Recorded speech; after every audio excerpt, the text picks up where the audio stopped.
That's not just the sound of that first sip of Morning Joe. It's the sound of someone shopping for a car on Carvana from the comfort of home. That's a good blend. It's time to take it easy, like answering some easy questions to get pre-qualified for a car in minutes. Talk about starting the morning right. Just like customizing your terms so your car fits your budget. Visit Carvana.com or download the app to experience car shopping the way it should be. Convenient, comfortable. Ah. Man, that sunset is gorgeous. Grill, patio, sunset. Hard to get better than that. Unless you're browsing Carvana's inventory while you soak it all in. Oh, burger time. So sit back, get comfortable. Carvana's got thousands of cars under $20,000 just waiting for you. I could stay here forever. Carvana, where car buying meets comfort meets convenience. Download the app or visit Carvana.com today.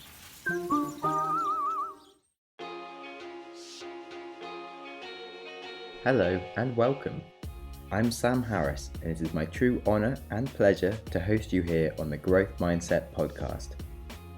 I talk to amazing individuals about how they achieve their dreams and break down the strategies it takes to lead explosive tech businesses to being paid to travel the world. I deep dive into topics such as Bitcoin and FinTech, or just how to get stuff done, with the goal of increasing our own collective wisdom and making us all happier, healthier and wealthier. Who doesn't want that?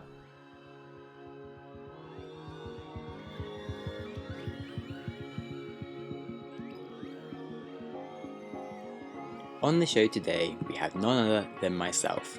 Literally, there is no one else. It's just me. So, this marks a huge step forward for me and my existential terror of speaking or hearing my own voice. Hopefully, this also marks a step forward for the podcast, so I can actually explore all the avenues that I want to explore to really make us all happier, healthier, wiser, and wealthier, which are my goals.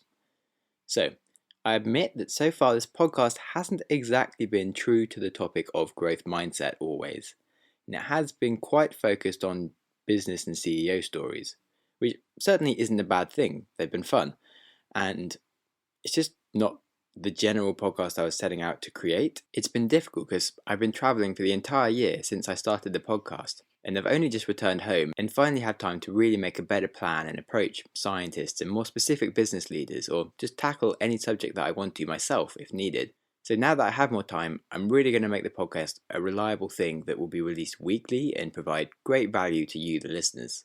My first self-hosted episode is going to be on the topic of learned helplessness and how we can overcome this natural instinctive trait and become awesome.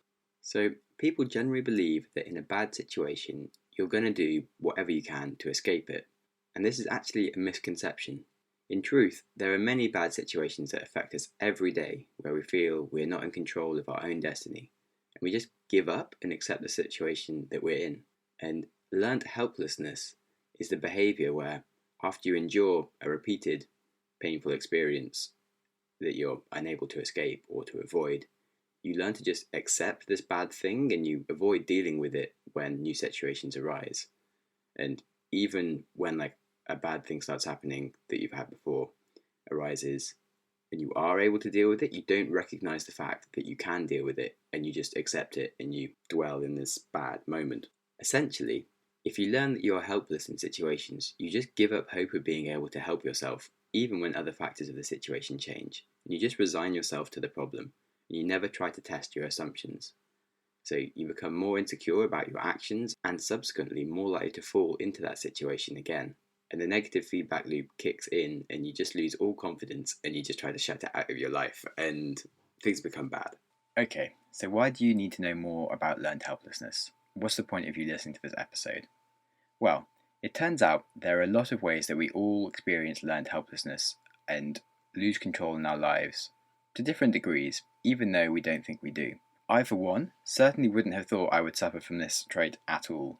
I'm a successful entrepreneur who spends way too much time looking at the world around him, thinking about how I can improve it. I love thinking out of the box and doing things completely out of my comfort zone. Just in the last few months, whilst recording things for the podcast, and for self-interest as well, I've gone to North Korea and I've taken a 10-day meditation camp where I sat in pure silence without any technology. I wasn't even allowed a pen or a paper to write my thoughts. And just to see what happens and to question everything I know about how to live my life. And hell, I run the Growth Mindset podcast, which is, of course, about achieving whatever the hell you want, despite any limitations you think you have. Yet, I still have learned helplessness qualities, so I'm just going to make the basic assumption that you probably do have some of these qualities as well, and that you will get value from learning more about it with me, and that it will help make you happier and wiser, and thus fulfill my goals of the podcast of making everybody happier, healthier, wiser, and wealthier. So, let's get into it. So, let's just start at the start. Learned helplessness was discovered by Martin Seligman. He ran a study on dogs where he'd restrain them in a box that would electrocute them at the same time as he rang a bell. And every time he rang this bell, the dogs would learn that they're going to be electrocuted, and they'd basically just sort of cower and lie on the floor of the box and take the electric shock and just be very unhappy about their lives. Then the next step he did was he put them in a new box that only had the ability to electrocute the dog in one half of it, and there was a small divider in the box, and if the dog just jumped over this divider, they'd be in the other side of the box that had no electrocution abilities, and they'd be safe. But what happened is the dogs would be put in the electric side, and they'd hear the bell, and they just lie down on the floor and get shocked, even though they could just walk to the other side of the box and have a carefree life without any electrocution. And the reason that this proved that the dogs were submitting to it was he then put dogs that had never heard this bell before into the box, and when they got electrocuted, they'd instantly jump to the other side of the box, and they'd learn that the other side of the box was safe, and they wouldn't have any more problems. Yet, the dog before never actually thought to even try seeing if he could get out of his electrocution situation, and just accepted what was coming even though he didn't need to. Or she. Sexually, I don't think it made any difference what type of dog you are. This has since sparked a lot of other studies and has been demonstrated with many other animals, including rats and even elephants, and in the last few years, zebrafish and tree shrews, if you feel like reading some science. But the elephant story is really interesting. It was actually found by just trainers of elephants for zoos and things. They found that the young elephants, when tied to a post, they'd struggle for like days trying to escape this rope, or sometimes just hours, and they'd eventually give up and just accept that they couldn't break the rope, they couldn't break the pole, and they just, they'd accept that this was the amount of space that they had to run around in, and once the trainer came and took them off the pole, they'd run around. That's fine. However, once they grew up and became massive elephants that were able to like rip out trees and knock down walls and big things, if you tie the same elephant to the post that it was tied to as a child, it just gives up and sits in its small little area that it can get to with this small rope, even though it could easily break the rope or the pole that it's tied to. And it's kind of funny really to think about this huge elephant tied to this tiny pole that doesn't ever try to escape it, just because it doesn't think it can. So this does seem pretty extreme, but it has also been demonstrated in humans using scientific studies, but without so much electrocution or being tied to posts. And they have found that, okay, it is a bit more complicated in humans, and there is also two different types of helplessness that can arise. But anyway, we'll start with the basics. So in one experiment, they had 3 cases for the human test subjects. So they'd have one group that heard a loud noise, and they had a button in front of them. So they had to press this button 4 times to make this noise stop, and they usually worked out how to make the noise stop pretty fast.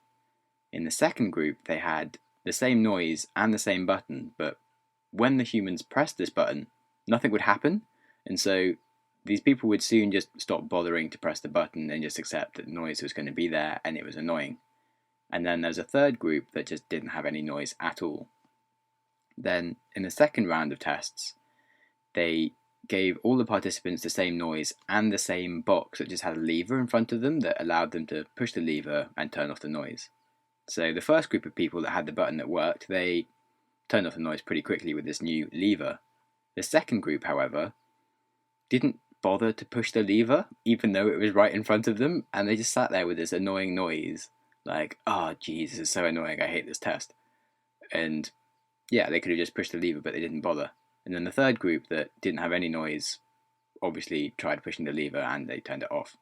So, as well as proving that humans are really stupid, the scientists also found that that learned helplessness develops three major deficits in a human subject: a cognitive, a motivational, and an emotional deficit. So, firstly, cognitive, where the subject has this idea in their mind that their circumstances are just uncontrollable. Secondly, the motivational aspect, basically the subject doesn't bother to even respond to any methods of escaping a negative situation. And then lastly, the emotional issue is the subject just becomes more depressed, and when they're placed in a negative situation they can't control, they just become miserable. So, as I said, learnt helplessness in humans can have two types. The first is universal helplessness, and the second is personal helplessness. So in universal helplessness, this is a sense where the subject just believes nothing can be done about the situation, no one can really alleviate the pain or discomfort, and whoever was in the same situation would have the same problem. Whereas personal helplessness is where the person believes that others in this situation would be able to find a solution or to be able to avoid the pain or discomfort altogether, but they themselves are not able to find the solution and they are just more inept compared to other people in society. So both can lead to a state of depression, but with different qualities, because universal helplessness is explained by the problem being an external factor that no one can solve, but personal is just internal reasons. So the internal helplessness is associated with a lower sense of self-esteem and can just have a bigger emotional impact and make you more sad and depressed. So neither are really great, to be honest, and experiencing either is a bad place to be, and they are more likely to arise if we are anxious or under stress at work or family or anything. And then just naturally over time, we're just likely to accumulate learned helplessness traits as we get older due to two fundamental laws of nature, really. So as time passes, we're exposed to just more situations where we could be learning learned helplessness qualities. And as time passes, our bodies age, we experience more loss of abilities or a health complication, and a lot of these can be reversible, yet they get accepted and we just aren't able to do things anymore. So, as well as the immediate issue of just not being able to help ourselves out of the given problem that we happen to be in, it also has bigger, wider reaching negative effects such as burnout, depression, anxiety, developing phobias, and general shyness and loneliness. So, yeah, it's all quite poo, really, to be honest. But fear not, there are ways out that we will get to later in the episode. But firstly, we're going to go through some common examples of where it happens in humans. Often we pick up learned helplessness traits in school. A child could perhaps perform badly in one topic, such as maths or, in my case, languages, and they'll perform poorly compared to the rest of the class, and the teacher maybe doesn't provide useful examples that the student can learn from, or give faith to the student that they can get better. The student will just get used to being bad at the subject, and they'll only get worse over time, and they'll pay less attention in lessons, and they'll complete homework in like a resigned manner just because they expect to do badly.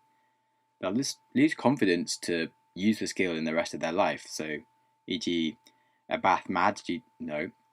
mad bat, no.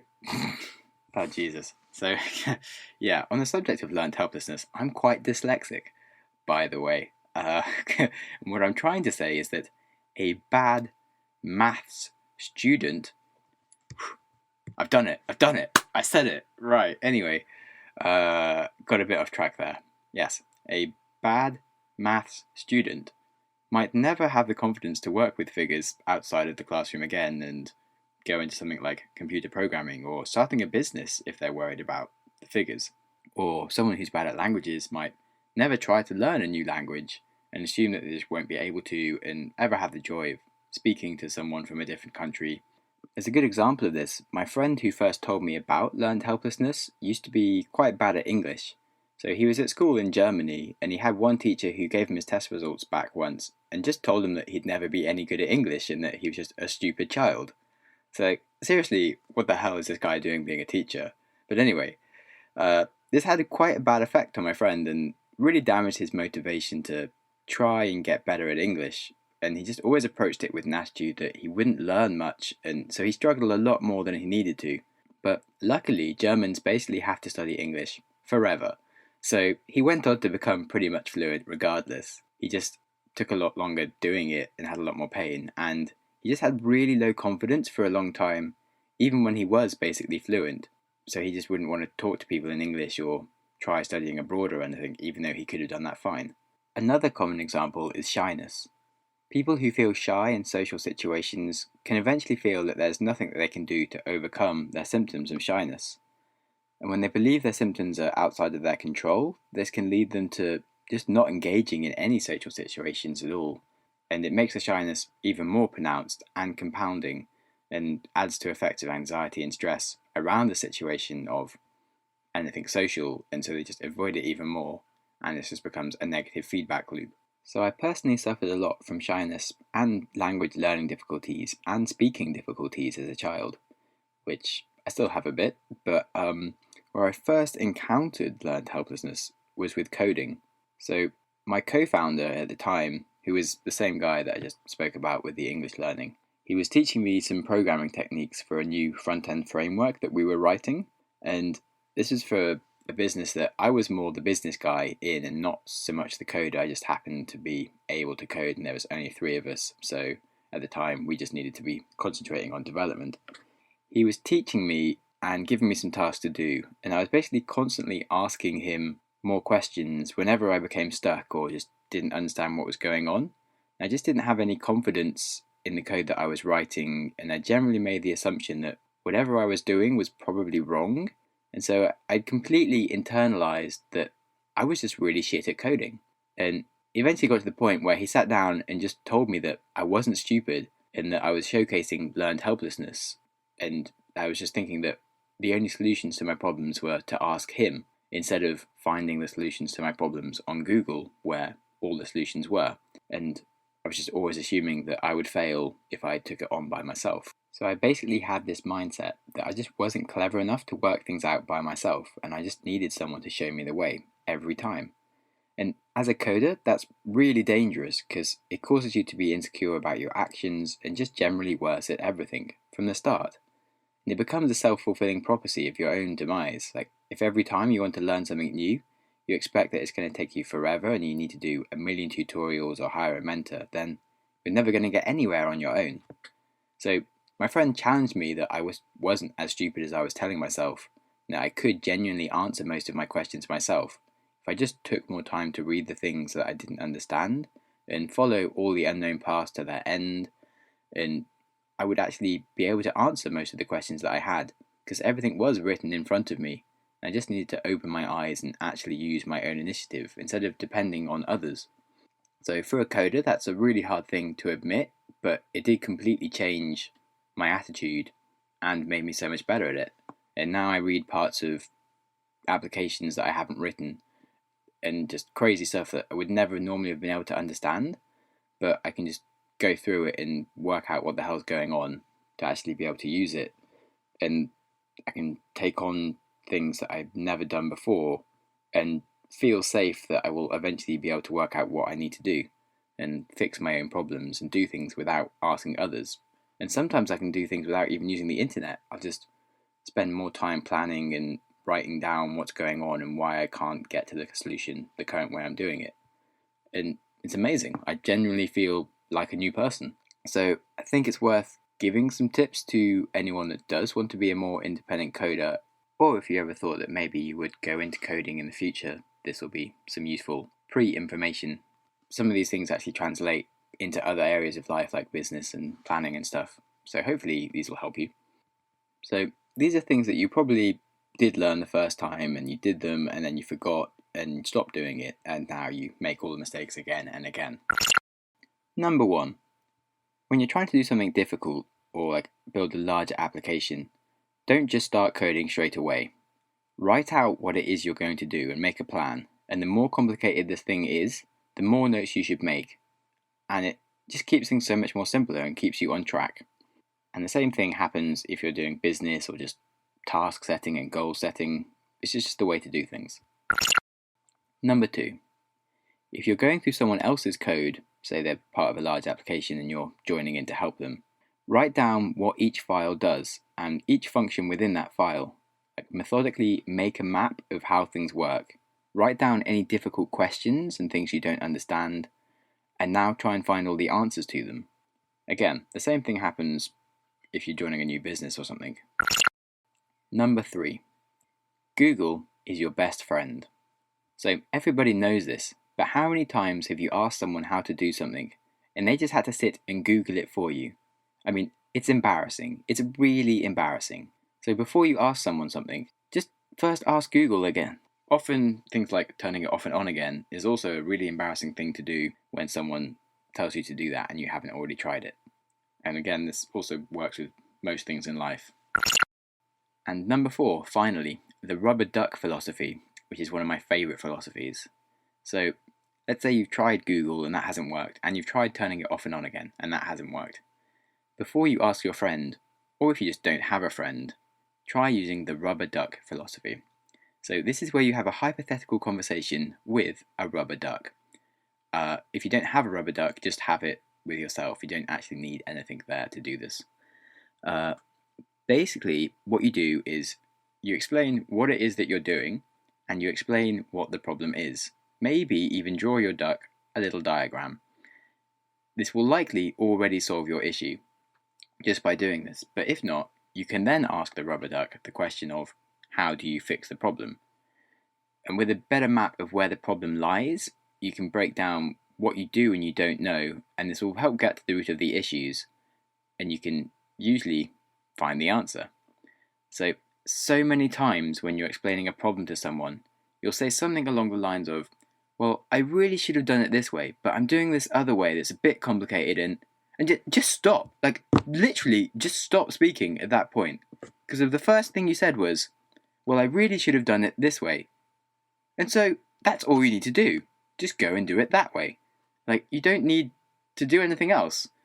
You're wasting your friend's time by telling him what you need to do, so he can then tell you what you need to do. Like, it's stupid. And we all do it. Like, I've done it so many times, so many people have done it to me. So this is definitely a code thing and a life thing. So hopefully those 4 tips will come in useful forevermore. So that was my first experience of learned helplessness and the power of overcoming these things. And that then inspired me to write a whole blog post and write this podcast and investigate it much further to help others with this. So far in the episode, we've broken down what the problems are and the attributes of learned helplessness, and it's been a little bit depressing, I'll be honest.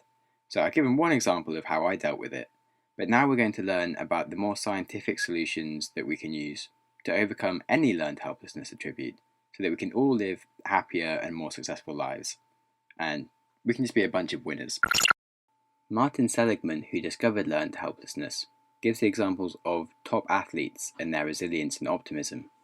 Because basically, to become number 1 in a given sport, you usually have to rank the most consistently over a year, which includes many events. So if you just think about tennis or Formula 1, for example, if you want to reach number 1, it's likely that as the top athlete, you'll also fail on several occasions. So their real strength is the ability to bounce back from a defeat and just hang in there. If they were to quit after a winning streak that went wrong, they'd just never be as successful. So Seligman basically showed that optimists are more successful in almost all areas, including relationships, sport, health, business, and academic success. So how do we become more optimistic and resilient? So this all lies in our explanatory styles, which are essentially little stories that we tell ourselves to make sense of life around us. We're basically interpretation machines, and we continuously go about our day just making up explanations for stories of life around us. And your explanatory style is your default pattern for digesting and explaining bad events that occur. There are 3 main elements to each explanation that you will create, and they're called the 3 Ps, which determine if we approach problems positively or negatively. Number 1. Personalization, the perception of the cause. Pessimists view events as internally caused, e.g., let's say a player loses a chess match. He decides that he's just bad at chess. An optimist views things as externally caused and will allow for non-personal factors, e.g., this opponent's really good, or maybe the opponent was lucky, or just today I'm not feeling so good. Number 2. Permanence, the perception of time. Pessimists believe setbacks are permanent and they're truly fixed forever, e.g., I never will be good at chess or be able to beat this opponent. An optimist believes setbacks are only temporary. For example, I just didn't prepare well today, or I had a cold, or I need to practice more. Next time, I will perform better. Number 3. Pervasiveness, the perception of space and its further impacts. Pessimists see a setback as pervasive and related to many areas as well as a specific setback, e.g., I failed at chess. Well, I'm probably just not very clever or good at anything. An optimist sees a setback as narrowly contained, just in one area of life, e.g., okay, I lost a chess match, but I'm still a smart, capable human being who can do whatever he wants with his life, or her life, or a gender-neutral life. Now, the complete opposite happens in the light of a good situation. So when something good happens, a pessimist will think that this is just a temporary thing and that it's only going to be happening in this area specific and it's externally caused, so it wasn't due to the pessimist person actually doing something useful. Whereas an optimist will believe that this good event is going to be a long-lasting thing and it's going to affect wide-ranging things, and it probably has some personal attributions to it as well, like probably they were really smart and made it happen. So, as such, an optimist generally has a much happier life and will often be more successful because they just view things in a good way, and they're much less likely to develop a learned helplessness trait. Martin Seligman is basically the boss in this area also. He has his own website, Authentic Happiness, that provides a free tool for assessing how optimistic you are, and I'll provide the link in the show notes. And he's also written a book, which I will also provide a link to, that goes down how you can be more optimistic in your life. So method 1 is to alter our explanation style. So when faced with loss or disappointment, we should try asking ourselves these key questions to dig into the current and past self-explanations of a problem that has arisen. So, personally, did you blame yourself? If so, in hindsight, is this accurate? Are you really to blame, or was it just bad luck or a factor dependent on the situation or people around you? Then, is it permanent? Did you assume that it would last forever? If so, were those predictions accurate? How long did it really last? Will it always be like this, or will it come to pass? And then lastly, pervasiveness. Did you assume that it would ruin everything in your life? If so, in hindsight, was that really accurate? What does it really affect in your life? What in your life will carry on unaffected? So try and review your explanatory style wherever possible. Challenge any pessimistic explanations that have become your default setting. Review and reduce the negative impact of past setbacks, and try to keep this technique to encourage more resilience in the future. Next time life gives you lemons, don't make lemonade. Review the personal, permanent, and pervasive model instead. Simple. Method 2 is the ABC method. So when we face a disappointment or negativity of any sort, we can use this method to begin to change our feelings of helplessness and pessimism. So A. Adversity. Describe the event that happened. Leave out any evaluation or judgments of the event. Just describe it. Like what happened. Example, a colleague missed an important deadline and put the team behind schedule for the rest of the project. B. Belief. Explain how the adversity was interpreted. Don't state how you think it should be interpreted, just what did you actually genuinely believe at the time. So, for example, I can't believe how selfish that team member was. How unwilling were they to take things seriously? It just shows real lack of dedication to the project. C. Consequence. Think about the feelings and actions that result from your beliefs. Go back a level and really ask yourself how you handled it. How do those emotions and feelings lead to certain behaviours and actions thereafter? So, for example, I become really angry and frustrated. I feel betrayed and discouraged.